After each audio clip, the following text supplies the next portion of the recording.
I was 5 years old the first time I ever became aware of my body being different. I was over at a friend's house and their grandma gave me a hug and she said, "Oh, you've got a lot to hang on to." And even though I didn't quite fully understand what she meant by that, I knew it was bad. And it made me feel very aware of my body for the first time ever. And my friend's mom immediately turned around and said, "Mom, don't say stuff like that to her." And she said, "Oh, no, I just meant, she gives great hugs." If you grew up fat, you know what that means. I was 8 years old when I first recognized that me sneaking food was something bad. I had done it before then, but it never really crossed my mind. It never made me feel some kind of way until I was about 8. My mom was at work, my sisters were playing outside, and I had told them I had to go to the bathroom, but really I went inside to grab the box of Little Debbie Star Crunch out of the kitchen, sneak into my bedroom, eat the entire box, and hide it under my mattress. And later, when my mom asked what happened to it, I blamed it on the dog. I was 12 years old when my pediatrician told me that I was pre-diabetic and made me start keeping a food journal of everything that I ate. I was 12 years old the first time a boy ever called me a fat cow to my face and told me that I would be single forever.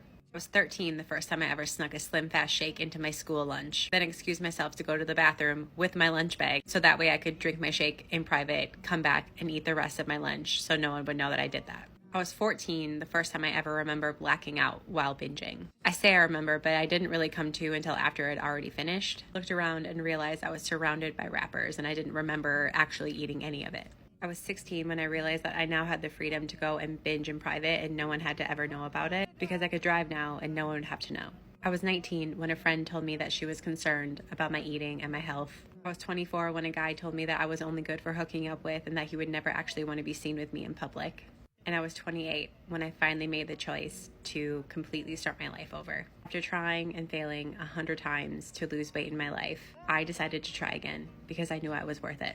After struggling my whole life, I decided to try one more time, and it was the time that changed everything. So if you are sitting there thinking that it is too late or that you're too far gone, I promise you it is not too late and you are not too far gone. You are worth trying again and again and again, no matter how many times it takes, because you are always one choice away from a completely different life.